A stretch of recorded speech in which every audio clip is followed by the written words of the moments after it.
Welcome. I'm JD Dahlberg. I'm from Greenwood, South Carolina, and I'll be doing a talk today on Hep C and the gift of salvation, which that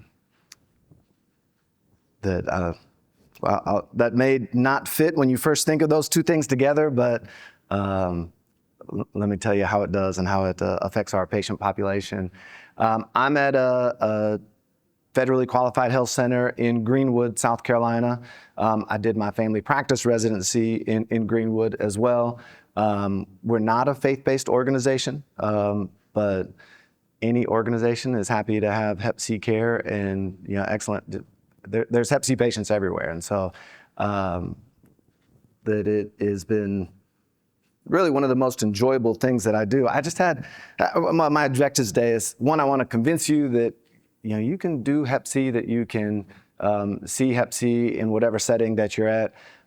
Just had an amazing testimony is Christy she works in Yakima, Washington, is in a free clinic there, that she went to this lecture 2 years ago, and she just came up to tell me, she was like, I'm not going to your lecture because 2 years ago I went to your lecture and it was great, and now I'm treating all kinds of Hep C patients. They come from all over to my free clinic in Yakima, Washington, in order to get their Hep C treated because of this lecture, that you convinced me that I could do it. And so we started doing it, and through the free clinic setting. Anybody in a free clinic setting here? They got one in a free clinic. How about FQHC? Where else is people working from? Students, I guess, too, right? Okay. So convince you that can treat Hep C. So I just got a great encouragement from someone saying, yeah, that you convinced me. And now we're really doing it. So I'm going to a different lecture because I got to figure out how to do something else. So we'll provide the medical side of things. What's the labs that you need to do in order to get a Hep C patient worked up? What are the treatment options? How do you go about getting those treatment options? Drug interactions. How many of you have written diflucan in the last, year? Anybody write diflucan? These drugs are way easier than writing diflucan. Diflucan, I get, and a fluoroquinolone. Oh, holy smokes! Forget about doing a Cipro.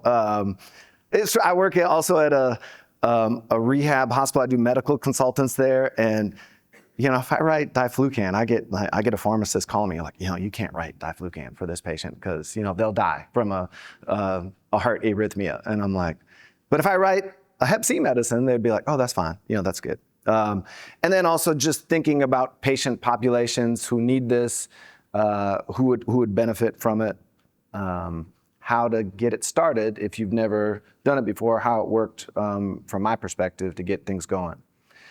I'll go back, tell you a little bit about myself. You can take a look at a map. You see the number 3 there? I'm in South Carolina now. I grew up in northern Minnesota, pretty much right where that 3 is. This is a map over growing seasons in the United States. And so I grew up on a farm in northern Minnesota. Where that number 3 is, I like to show this to my dad and say, so Dad, you picked like the hardest spot to farm at in the United States, that we have the shortest growing season. But my great-grandpa moved here from Sweden, and so he's like, well, I know how to farm in Sweden, so I'm going to go to this area in northern Minnesota because it's pretty similar. And my family, a lot of them is still there. Fun that the other part of my job is I get to take care of a lot of immigrants from, used to be Mexico and now it's more Honduras, Guatemala. And so moving from northern Minnesota with a bunch of farmers and people who know how to live where it's really cold. That last week, in the last 6 days, should have put a picture up of this, my parents got 16 inches of snow at their place. 16 inches in April. So sometimes if I say or do crazy thing, I was like, it's the cold. I grew up, it affected my brain, So when there was a group of farmers and carpenters from northern Minnesota, I grew up in a non-denominational church. We went on a we went on a missions trip, and we were going to help kind of like a Habitat for Humanity, that it was a church that was had their own construction there. Like if people had housing problems, they're like, all right, we're fixing up areas of, of Jackson, Mississippi. This carries. I've had this picture in here for a long time. This carries much like this year. Voice of Calvary Ministries in Jackson, Mississippi was started by Dr. John Perkins. And so that I didn't know that was a big deal. Like when I first started coming to CCHF conferences, they're like, oh, that's a really big deal. I'm like, it is? I didn't know that, but they're like, Dr. Perkins, really helped start CCHF. So you've heard a lot about him that it was, going to see his, the church that he had helped start, they did, if someone needed a job, they would do job training. If someone needed housing, they had these housing programs. If someone needed medical care, they had a clinic. And I always like to mention this. I was 16 and working on helping fix up a house, and the person over there building program figured out that I was, about ready to go to college, and, he stopped what he was, The story is his daughter was like, well, my daughter's my first, person in our family who's going to go to college. I'm super excited. He was like, y'all are about the same age, and he was like, she just got her ACT back. She did this, so she's going to be able to go to this. And he was like, wait, you were probably that age. You taking an ACT? And I'm like, well, yeah, yes, sir. He was a big guy. And he's like, what'd you get? And I was like, testing is kind of easy, for me.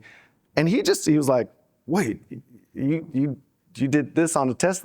He just sat down his hammer, and you're like, all right, y'all keep working. And he took me as a 16-year-old, and he was like, you don't need to be pounding nails. He was like, let me take you over to our clinic. He was like, you need to be working in a place like this, and said that to me as a 16-year-old. And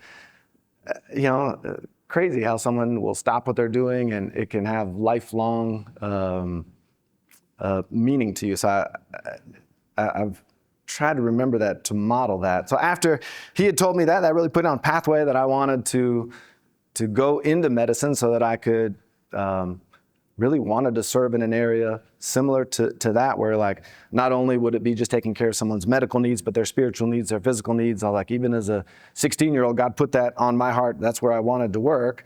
So first I had to go to medical school. I had to get in. So I went to my undergraduate in Minnesota at Bethel. I had to find a place with a good pre-med program that would let a 5'8" guy play backup point guard, So went to Bethel, and I grew up in a non-denominational church. Bethel has a Baptist affiliation, but nothing crazy, I didn't think, until I was applying to get into medical school with the ferocious Minnesota Golden Gophers, was trying to get in, and the person who was interviewing me asked this question, which threw me a little bit. He said, because you went to Bethel, can you treat HIV patients? And a good lesson for anybody to learn: if someone asks you a question that you don't know, especially from a student perspective, this is a great time to say, why are you asking me that question? Even as a doctor now, it's still a good to be like, well, why do you ask me this question? I'm like, the answer is yes, but why do you ask? Go back to our COVID days. I remember, with the COVID vaccines, would have, it was just good to ask questions. People would like, did you, my doctor, get the COVID vaccine? And I'm like, well, yes, I did. Why do you ask that question? They're like, I'm 65, black, female. I've got a lot of hesitancy. A lot of people have been saying a lot of things about giving the vaccine, but if you got it, then I feel better, and I'll get it today. I'm like, okay, great. Next visit, like another patient be like, did you get the COVID vaccine? I'm like, yes, I did. Why do you ask me that question? Well, I mean, if you got it, I don't want you to be my doctor anymore. I'm like, okay, interesting. So it's always good to ask that question: is why do you ask me that? So ask this guy, why? Because I went to Bethel. Can I not see HIV patients? And he's like, well, because it's a Christian school. It's got an affiliation. Answer's still yes. I can treat HIV patients, but again, why does it matter that I went from a Christian school perspective? He was like, oh, because from a Christian perspective, you wouldn't want to treat patients like that. I'm like what? And he was like, I don't know, maybe they're they're homosexual, or then you could go with anything. Maybe they're drug addicts, maybe, like that as a Christian, you wouldn't want to associate with somebody like that. And I'm like, oh, I'm sorry if you've had that experience, with Christians before, but I'm a Christian, which I'm a follower of Christ, and he hung out with tax collectors and prostitutes. And if he were alive today, I really think he'd be treating HIV patients, Hep C patients, Suboxone patients, and so I would say the exact opposite, because not because I went to Bethel, just because I'm a Christian, I would be more likely to treat HIV patients. He was like, that's a good answer. I'm an atheist. I like that answer. Well, you're in. And I'm like, what do you mean I'm in? What? He's like, oh, I was the one who wouldn't like you on this board. I'm trying to interview, but he's like, that's a great answer. Like, I've never heard someone say that before. So you're in. So that put me on the route, actually, of I want to treat HIV patients, and had even a family practice residency in South Carolina. We have a lot of HIV patients. So that his challenge to say, because you are a Christian, you would not, actually put me on the route of treating HIV patients. So I do come from an HIV background, even though I am a family physician. University of South Carolina has been great about helping us with that. This is a Hep C talk. I'm getting to it. All right. So around 2011, you'll see, this is mainly HIV, when they're talking about other nationally notifiable infectious conditions, that there was a change, that as HIV was going down, Hep C was on the rise. This fits in with our opiate population that, and Dr. Ahuja, who's from USC, in 2011, this is his direct quote, that said, this is when Hep C became the new sexy for infectious disease doctors. And because there was just so much of it, it was like, we need to shift to treating, Hep C, or at least we need to put more of a focus on it, because the prevalence is so much higher.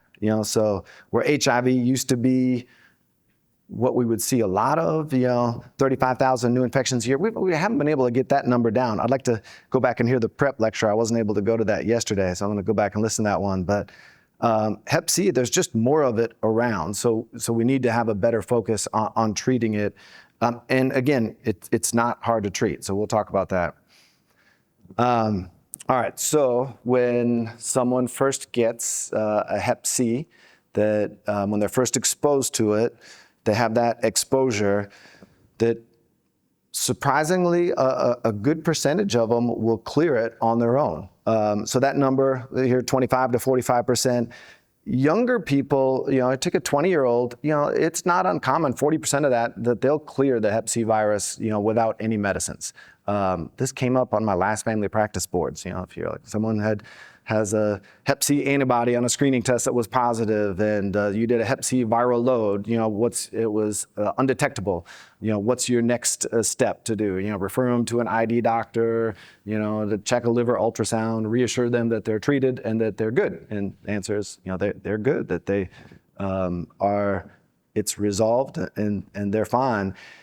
So younger people have a higher chance. Older people don't clear it as often. So that 55 to 75% will keep their Hep C, and this is the group that we need to be going after. Of that group that develops chronic hepatitis C, about 20% of them will go on to develop liver cirrhosis. And then after they get cirrhosis, about 1 to 5% per year will decompensate with that cirrhosis. And then that can eventually lead to transplant, death. You have to get them treated.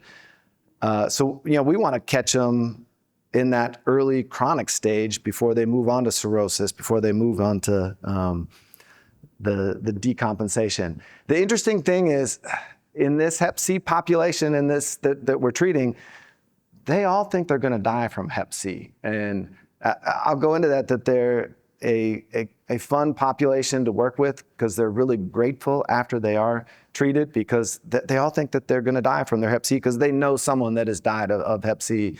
I don't always share this with them. I'm like, well, great that we were treated. You got treated. You're good. You're going to live, because they do have this hanging over their head that Hep C is is going to kill them. We're testing for Hep C a lot more, so there's going to be a lot more people that are coming into our clinics that have tested positive for Hep C, and what do you do with them? We have Epic at our clinic, and it's always putting your reminder up, this patient's not had a Hep C, this patient's not had an HIV test, and so we are catching a lot more patients. When pregnant women are getting tested for Hep C, now that's becoming more common, so you're going to have a lot more people who didn't know they had Hep C that are going to show up at your doors. And then just once you have the initial diagnosis of Hep C, that you should initiate treatment without waiting for spontaneous resolution. I mean, you could wait 3 months, give a chance if someone is just, like I just used, IV drugs recently, and, you can check it again, but by the time you're getting them in the program, if it clears on its own, you're great, you can just stop, but most of the time, they've had it for a while by the time they come to you. Everyone can be treated with Hep C now. It's gotten a lot easier. So there's still a lot of thought out there that Hep C is really hard to treat. Used to be that they all had to go to a GI doctor because at one point they needed a liver biopsy. Back in 1998, interferon was so hard, and then they'd add ribavirin to it to increase the success rate. And you'll get this sometimes in patient populations too. You'll see people who are like, I don't want to get treated for Hep C. The treatment is just way too hard. And the old interferon treatments is they would take like 6 to 9 months of being on a medicine. And from what patients would tell me, they were like, I kind of felt like I had the flu every day. I just felt achy, did not feel well. And they only had like a 50 to 60% success rate. So how horrible, you're like, all right, gave you this shot that you felt like you had the flu achiness every day. You had to do this for 6 months straight. And at the end, you're like, sorry, it didn't work. The other bad thing is if you're talking about a patient population that has a history of IV drug use, and then they feel achy every day for 4 months, eventually they just say, forget it, I'm just gonna go back to my IV drug use. But now it's gotten so much easier. The medicines that we have right now are very easy to use. They're 98% effective. And honestly, the only time that they haven't worked is if someone has relapsed on me in the middle of their treatment. If they take the medicines, in fact, they don't even have to take all of the medicines. I have a lot of patients that if they're on a 12-week program, they're 8 weeks into it, and then they're at a drug recovery home and they leave, that they relapse, they hit the streets, that's what they'll say. They're like, I was on the streets. And thankfully, 9 months, a year later, they end up, back in the clinic, and they're like, I feel so bad. I was on the program, I was almost treated, for Hep C, and I blew my chance. And I'm like, well, let's see where you're at. And like, well, hold on, let's just do blood work. They're like, what do I got to do to start over? And, check them and be like, actually, you're cured. And they're like, no, that can't be. You're like, I only took 8 weeks. I'm like, well, if you took it for the full 12 weeks, it's 98% effective. But if you only took it for 8 weeks, it's probably 70 to 80% effective. And you're in that 70 to 80% and you're good. So they don't even have to take the full 8 to 12 week treatment. So who do you treat? We used to have to present, in South Carolina, I had to present to the infectious disease doctors who we were going to treat. And pretty much, if the person was going to live longer than 6 months, treat them. Every once in a while we'll be like, this person's got hepatocellular carcinoma and we don't think they're going to live longer than 3 or 4 months. And you're like, well, maybe we shouldn't treat that person, but pretty much let's treat everybody else that has Hep C. And from a family practice perspective, these are really my favorite patients to treat. It's a population that needs encouragement, that it needs hope, and that they're usually, when I'm seeing them, they've hit a point where they've been clean for 3 months, 6 months, 2 years, but they still have Hep C, and so they're like, I'm clean, but I'm still dirty, and I'm always going to be dirty, and I can see where that would get them down on themselves. And they do need encouragement. You're like, no, this last part that is hanging on to your recovery, we can help you with that we can give you hope that, and the other thing, they're like, I don't have $90,000 to take the medicines, that's an impossibility for me to ever get these medicines. And we're like, no, it's really easy. We can get you the medicine. I think it's been easier for us as in our drug recovery population. They're like, oh yeah, just go to this clinic and they can help you get it and help you get through it. They do feel like because of the greater consequences of their sin, that their sins are greater. And I can see again, while they think that, you're like, well, I ended up in jail and lost my job and my family won't talk to me and now I have hepatitis C and I'm gonna die from liver cirrhosis, that my sins are greater than your sins. I'm like, well, Isaiah 64, all of our sins, we're all, it's a great time to encourage them, be like, I'm sitting on the doctor roll. In God's eyes, my sins are as great as yours. There's no difference between them. They're like, there's a big difference between the two of us. I'm like, no, not. In God's eyes, we've all sinned and we've all fallen short. And Romans 3:23 share this with like, I'm only justified by God's grace in my life through his redemption through Christ. And I like the old Sunday school, justified just as if I'd never sinned. But they're like, no, I have still sinned because I still have this Hep C. It's in my bloodstream. Check it out. We're like, well, we'll treat that. Let's get that out of the way. The other thing is that it's have been an interesting take on this. Blessed are those that mourn, because they will be comforted. And God uses us to be part of that comfort. I've always thought the people that mourn, when I hear that verse in the Beatitudes, that people that mourn is like, oh, they've had lots of bad things that have happened in their life. They have cancer. They've lost someone. Those are the people that are mourning. That's what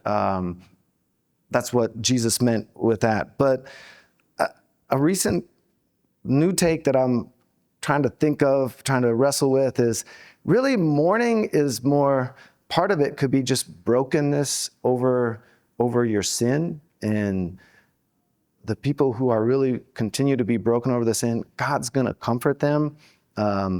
This is David in Psalms 51. God, have mercy on me according to your unfailing love, according to your great compassion. Blot out my transgressions, wash away my iniquity, cleanse me from my sin. I know my transgressions, my sin is always before me, and against you have I sinned. That David is mourning that his sin has been in his life, but then he gets to the point that he was like, cleanse me so I will be clean, wash me and I will be whiter than snow. This patient population, they're mourning, but they sometimes will get stuck in shame. And you're like, well, we can help get you where your blood is clean.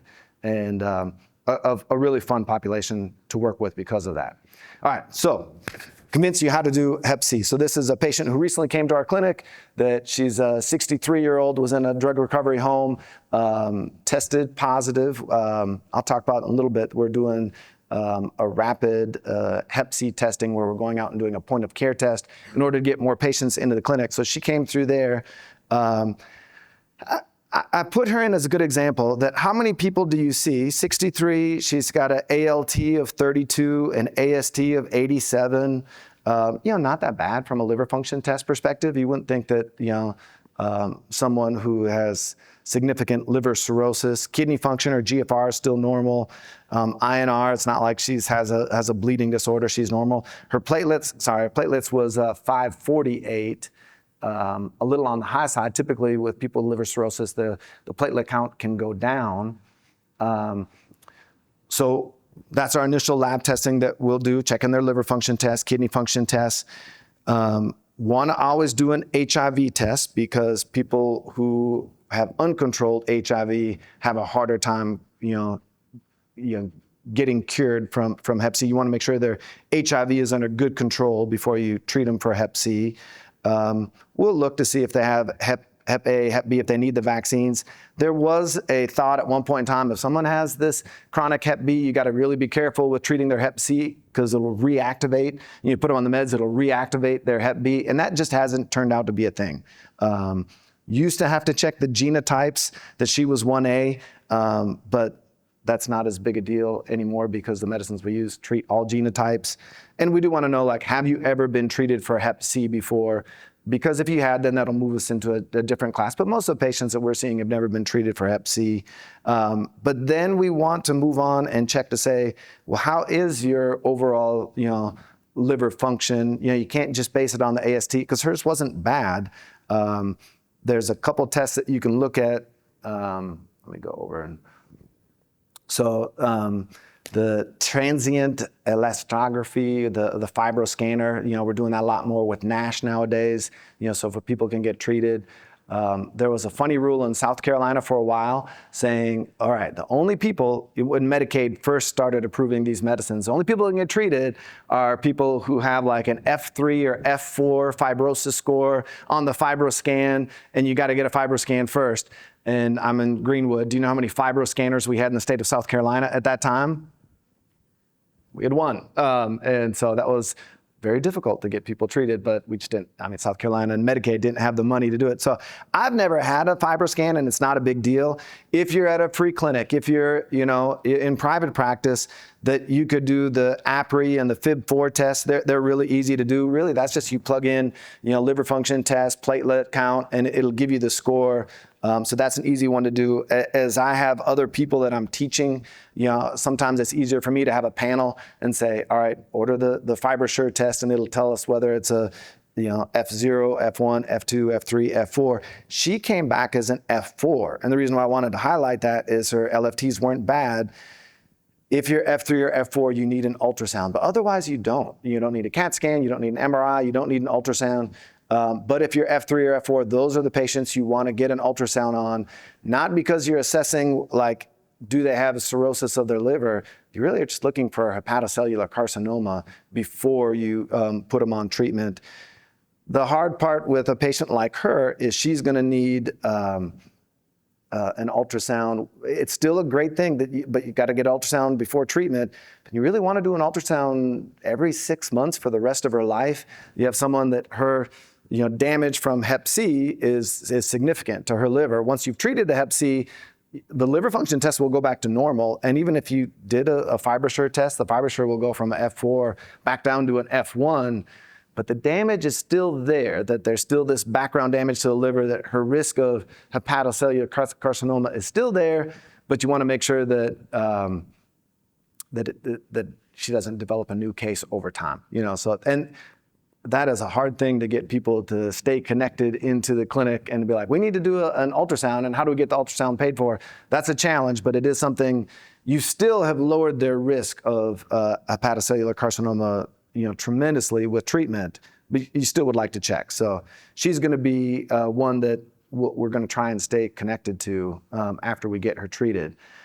So big things as you're looking, you say, all right, has she cleared her Hep C? Nope, she still had a viral load. I think I pulled it up. Viral load was 357,000.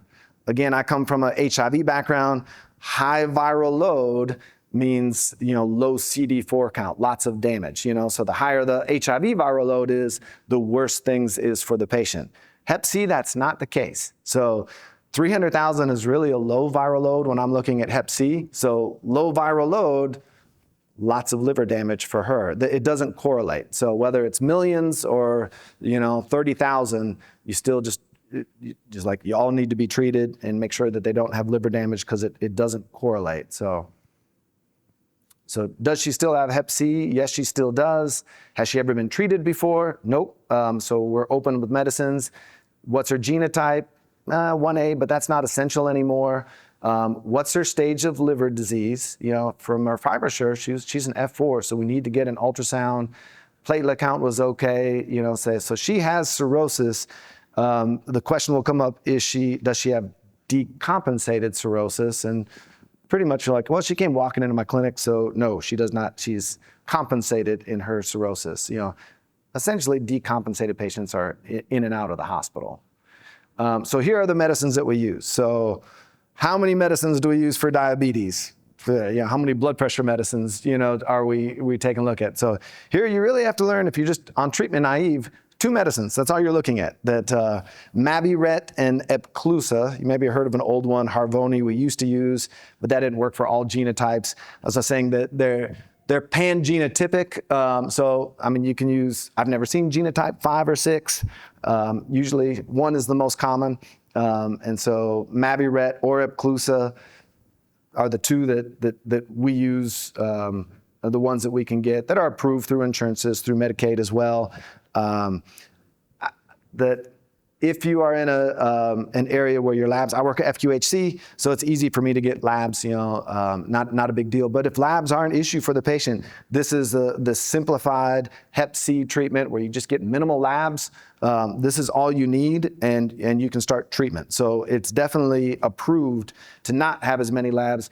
Sometimes I'll get more labs, just to make sure that I get it approved as I'm going through Medicaid, as we're going through insurance companies, that they'll put things that are like, oh, you need this INR, or you need this genotype, before we'll approve treatment from an insurance. It's gotten harder as we've expanded from unfunded patients to, Medicaid patients and insured patients. Insurances, they just put more, it's a barrier that you're like, you got to jump through this hoop. You got to get this INR first. So I have a tendency to order more labs. And as I have, doctors that we're training, that are APPs training and residents, you're like, all right, this is the panel, just order this new patient panel and we'll put the FiberSure on there.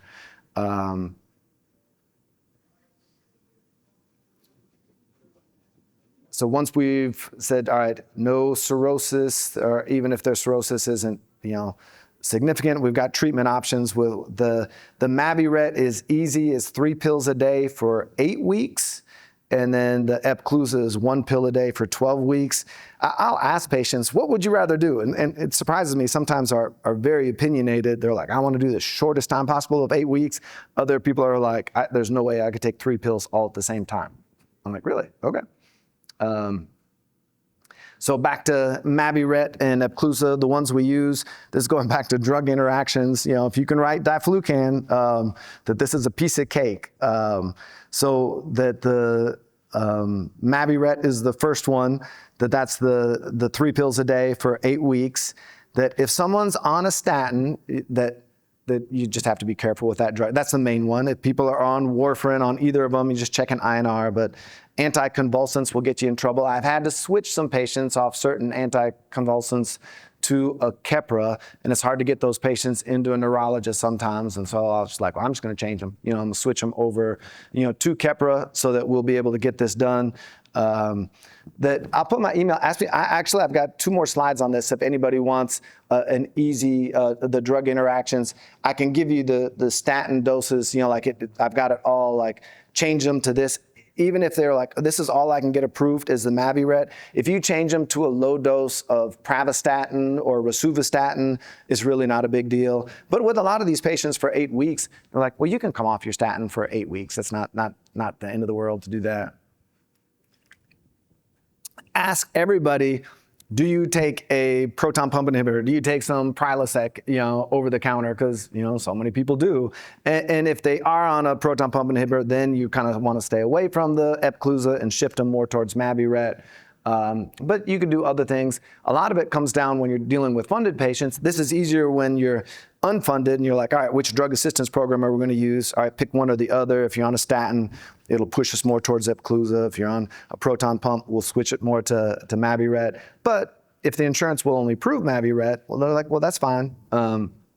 We'll just adjust your drug regimen, or most people can come off of people can come off their statin. They sure cannot come off their proton pump inhibitor for some people for a little while. They're like, I cannot live without it.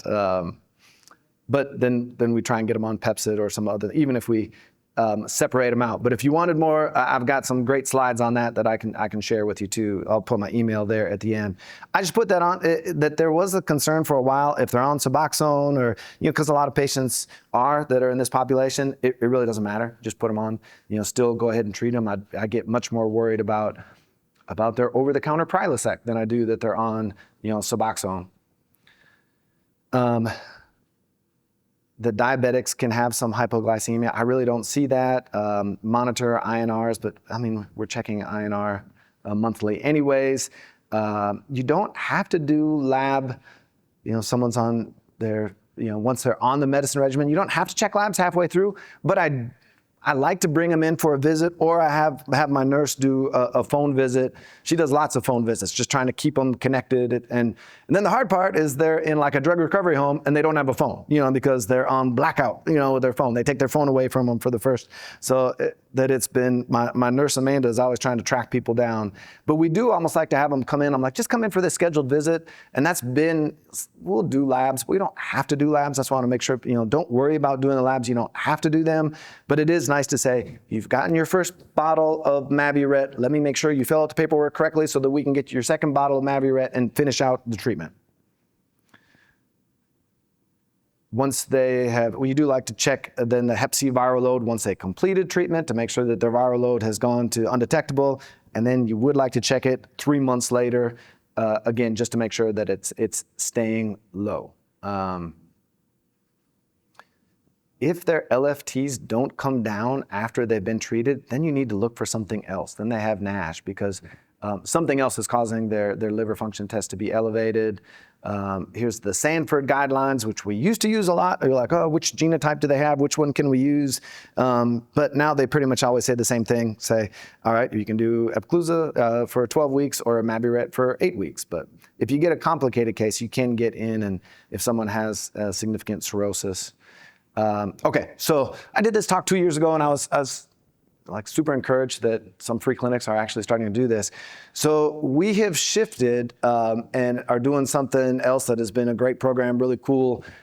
We tied this with a PrEP grant, so that we're doing rapid HIV testing. So we were able to get a grant and hire some staff that were like, can we get out in the community and do more rapid HIV testing? But since we're doing the rapid HIV testing, that was the grant that we were able to get our money through. We were like, while we're doing the rapid HIV testing, let's do a rapid Hep C testing as well. And so that we have a team now that has been going to, what's worked out best is they're rotating between all of these recovery homes, but we send them to the library, we send them to the methadone clinic. I mean, they go everywhere trying to get, people tested. And there is, once they have tested, they're like, okay, then we will shift and bring you into a clinic day so we can do blood work. I'm a family physician, I see everything, but this has been a good shift. I have half days where we're just set up to say, everybody who you find that is tested positive, and it only is testing for the Hep C antibody. So if they've been previously treated, their Hep C antibody is going to be still positive, but a lot of them have relapsed. And so they're like, well, it has spurred them on to get into the clinic. And that's been a shift for me. And I think it's been a good just to have some designated time periods to say, maybe we'll only have 2 or 3 people come in for this afternoon's clinic. Maybe we'll have 12. I can handle it either way. It is always a challenge. You're like, well, I probably should be seeing more than 2 or 3 people, this afternoon, but I don't know whether it's 2 or 3 or 12 that's going to come in. But I think it's been such a valuable service to our community that it is good to do that. And maybe we need to look at doing that more for PrEP and other things, and just give people a half day to say, this is valuable, so we're going to bring it in. So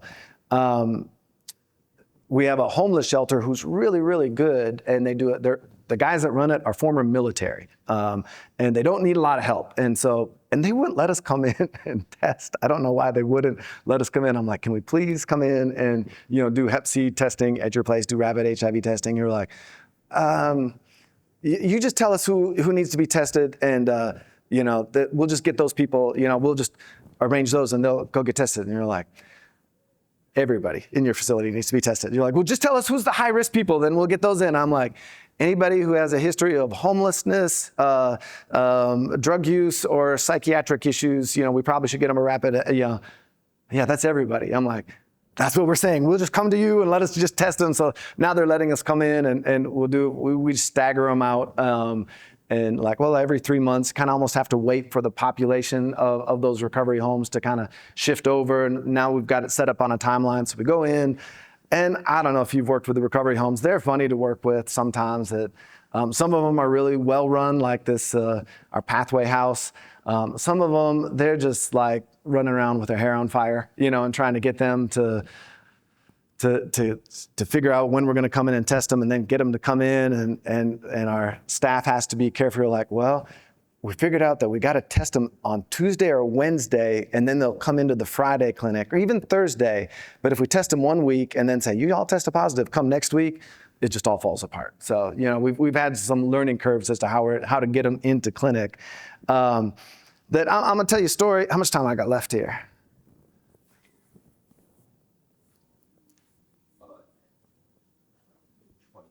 Okay, all right, good. We got it. So, and the rapid test that we do, it's easy one. It only takes like 10, 15 minutes. They'll set up a table. So we've been going to the methadone clinic, and doesn't quite make sense to me how the methadone or Suboxone clinic is not doing more of their own Hep C testing. When we show up and we're like, hey, can we do Hep C testing? They're like, great, off our hands, you take it, that we don't want to be doing it. If you're doing Suboxone in your clinics, I think we really need to be doing Hep C testing and treatment and getting those patients offered for that as well. So we went to the methadone clinic, and that's staff has to get there early to do the testing. They got to do their 5:30 in the morning. They got to be set up their little tent in order to do it, and had a female patient there that had tested positive, and she knew she was like, oh, I figured I have Hep C, and we're like, all right, come to this Friday clinic, and she didn't come, and thankfully our staff kept on going back, to the methadone clinic, and kept on like, hey, you didn't come this week, and finally, after multiple attempts, that she just showed up on a Friday afternoon. It is nice not to put people on a schedule. I mean, we try and put people on the schedule, but if someone just randomly shows up, you're like, oh, good, we can handle that. And let me say this first. I'm going to tell you one of our best stories, for Carolina Health Centers and it's a super encouraging story for me. So sometimes I'll go to CCHF and it's good. It's challenging. You're like, man, this clinic is so far ahead of what we're doing, and this is such a great work in a program, and that's good. It's a challenge. Can be a little bit, not to get discouraged. Like I'm behind what other people are doing. So I mean, this is like our best story. So don't get discouraged. Be like, wow, that just be. It's a great patient outcome. So this female did come to our Hep C clinic, and her boyfriend, Joey, showed up with. And thankfully, our people who do the rapid Hep C testing, they come to the Friday afternoon, because we've learned that a lot of people just will show up. They're like, yeah, they tested positive, well, I'm going to come too. It has been nice to do a rapid Hep C testing on those patients as well, that just kind of randomly show up and be like, all right, if you test positive, then we'll get you on the schedule and we'll see you this afternoon. So Joey showed up and with his girlfriend, and we asked like, hey, you're here, do you just want to get a Hep C test too? He was like, shoot, I'm here, I might as well. So we did a rapid Hep C test on him, and it was positive, and said, well, can we put you on the schedule for today? He was like, great, I'll just go in with my girlfriend. And so I saw both of them at the same time, and that did blood work, and his initial blood work came back as this. His AST is 28, ALT was 40, kidney function test is fine. Platelet count was a little bit on the higher side. He's only a 32-year-old, younger guy. And his viral load came back as 28 million. I think the test goes up to 100 million. But it goes back to my point, like 28 million, what was his FibroSure score? It was a F0. So really he doesn't have any problems with his liver. He's young, he's good. Hasn't cleared it because he knew he'd had it for at least a year or so. We like to see whether he's gonna need a hepatitis vaccine or not. Is he HIV negative? He was treatment naive. He's never been on meds before. We have shifted a little bit more towards Mavuret, because part of our goal of trying to go to these recovery homes is sometimes I was getting them too late in their stay at the recovery home, and I just didn't have enough time to actually get them treated. And so Mavuret has been nice. That's an 8-week course as opposed to the 12-week. Again, if they have some type of insurance, we get stuck just kind of saying, well, we'll use whatever we can get covered for you. But we've shifted a little bit more for the 8-week course just so that we can get them in and get them treated. But we're finding them earlier, which has been good, and getting them into our facility earlier so that we can, get them signed up for meds and get them treated. Some of them end up going back to wherever their hometown is, but they'll drive the 3 hours just to come and get their blood work. But Joey actually is from Greenwood, since we caught him at the methadone clinic. It's an interesting story that actually, he kind of remembers this. I took care of Joey's mom, and she had cerebral palsy, and I think we wrote too many opiate pain medicines for her from a clinic perspective. So I feel like we may have contributed. Actually, I take care of one of his sisters that she's on Suboxone. And so I definitely have a heart for this family, because I feel like 25 years ago, we maybe had put her mom on opiates, for her pain, and put their family down a very difficult life track. So I knew Joey when he came in. I knew his last name. And so labs came, and thankfully he showed up. We got him to come in the next week to review labs, to go over his paperwork that he would need to fill out. He didn't have any insurance at the time. It's a funny thing when we're talking to patients. We're like, do you have any Medicaid or insurance? They're like, no, sorry, I don't. We're like, actually, that's great. They're like, or sometimes they'll say, I'm going to sign up for insurance. We're like, please don't. And they're like, what are you talking about? We're like, well, your labs are covered while you're here, and it's just so much easier for us to get you your medicines, through the drug assistance program than it is going through Medicaid or, trying to get through insurance. So don't get insurance. Don't sign up for Medicaid until we get you treated, and then you'll be good. So he didn't have treatment. His only medication, was fentanyl, that he was actively using and taking on a regular basis, which is, I guess, one of my first questions: should we treat patients that are actively using? Who are the patients that are spreading Hep C in our community? It's the patients that are actively using. So if you can get them treated, I would say absolutely you should treat them. I will say from just a practice standpoint, it's really hard. It's just hard to get them to come in the clinic and figure out it. So we try. We're like, that's not a barrier. Some insurances used to be like, oh, let's do a drug screen. If they have anything in their drug screen, we won't allow treatment. But that's pretty much gone away. So saw Joey on the 20th of June. He came back that next week. We had him go through the MABI-RET paperwork, and CCHF, this has been challenging sometimes. I remember coming to a lecture here and listening to a doc, and he was like, well, this is the time in my clinic when I always pray for patients who have a cold. And I'm like, you pray for every patient that has a cold? I'm like, wow, that's, I don't know if I can work that into my cycle time to do that. But there are definitely times in your day where you're like, this is a great time to pray for this patient. And, I get patients that some of them, these recovery homes, they bring them in from Boston. They come from all over. And it's a really good time. And especially as I have, students and residents with me, to say, just to model that, to say, hey, it's really hard to get these Hep C medicines. Would you mind if we prayed, that God would open the door for us to get this medicine? And people are like, sure, I don't have $90,000. Great.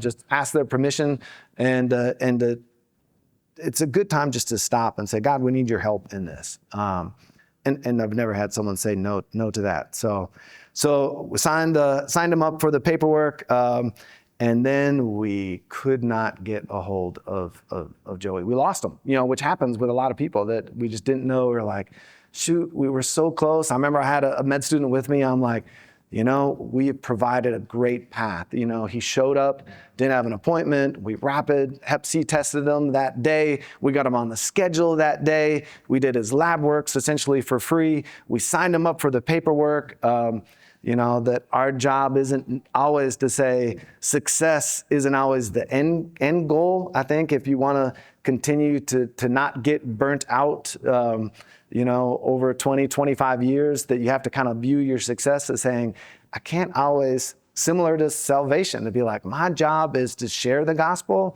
but it's really, that what someone does with that, that's really God working on their heart. Same thing in medicine. You're like, I provided a great path for this person to get their Hep C cured.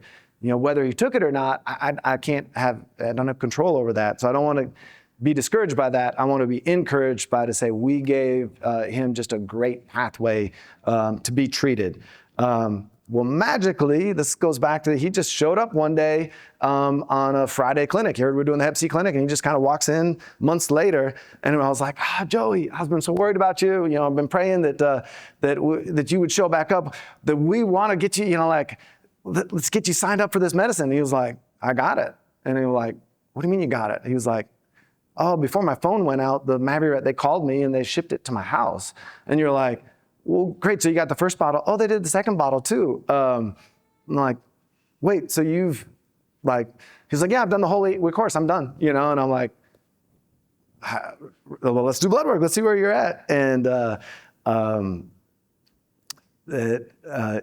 we did blood work that day, and he came back that his viral load was he was cured. But the more encouraging, I was so glad he showed up from a clinic perspective. He said, I was still using at the time when I came in that day. He said, I was pretty down on things in my life. He said, but over that week, he said, it really restored my hope that my life could change again. And he said that I got clean. He's like, I stopped using. He's like, all right, I'm on this Hep C medicine now. I want to, I don't want to wreck my chance and, be getting treated and reinfect myself again. So that was like the last step for him to stop using. He was like, I have a job again, that we had a trailer house, that the power had been shut off because we were behind on everything. He's like, I got it back on again. And he was like, it really, that because of this, I really changed my life on things. And he was really so grateful, so overwhelmed with it, and it always gives me a great chance to say, Joey, that reminds me of in my life that there was a time, and patients will say this, like I was trying, but I just had this chain, this grip of Hep C was still on me as a sign of my previous drug use, and I'm never going to be able to get free from it. I'm never going to be able, to overcome that. There's nothing that I can do in my life. I can't afford $90,000 worth of medicines. And it is a great time to be able to share, to be like, yeah, I know what you're talking about. That I too had a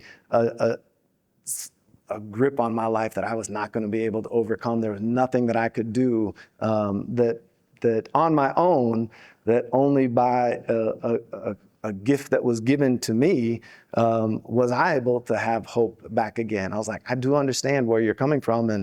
And you remember when we prayed that we'd get that MAVIRET medicine? I was like, man, we need to now say a prayer of thanks. They were like, yeah, I really do, that because I'm so thankful that I was able to get this. As we're talking about programs, that sometimes we have to be careful. I love this. I'm proud of this program. I'm thankful we're able to do this, but Christianity is not what we have done for Christ.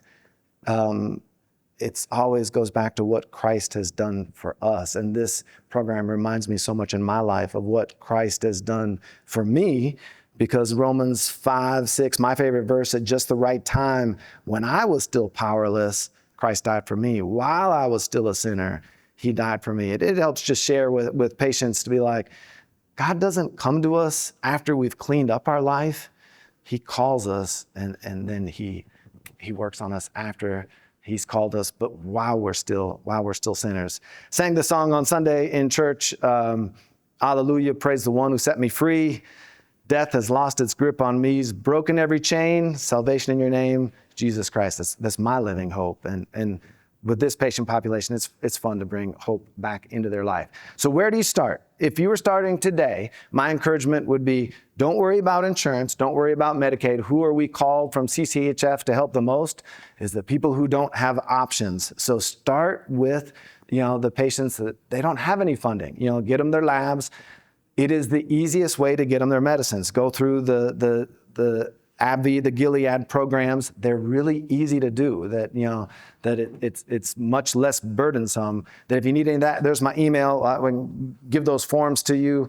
Now, if you do have a 340B pharmacy and you can get your insurance and Medicaid population to go through those, that'll help, fund your program, which I'm trying to do right now. And we say it this way, that my CEO's here, that if I'm saying this right, I'll say, hey, we're going to do the Hep C program. We're going to try and get your medicine. Would it be okay if we try and run it through our pharmacy first and see if we can, get it through there? If not, we're going to use this mail order pharmacy. And if that doesn't work, we'll do whatever we got to do to help you get your medicine. Would that be all right? And they're like, yeah, sure. Do whatever to get that. And I feel like that is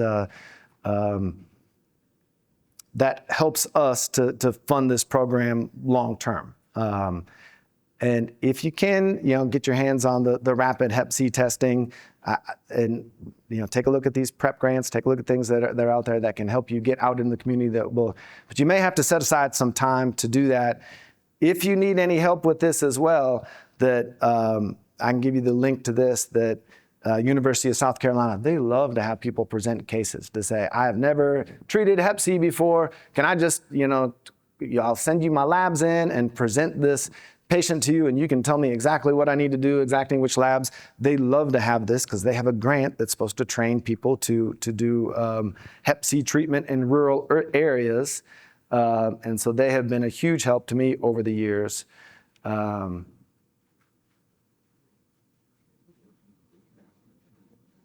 So yeah, but they've been a great help from a Hep C testing perspective. So go after the unfunded patients first, and then you can kind of grow your clinic from there.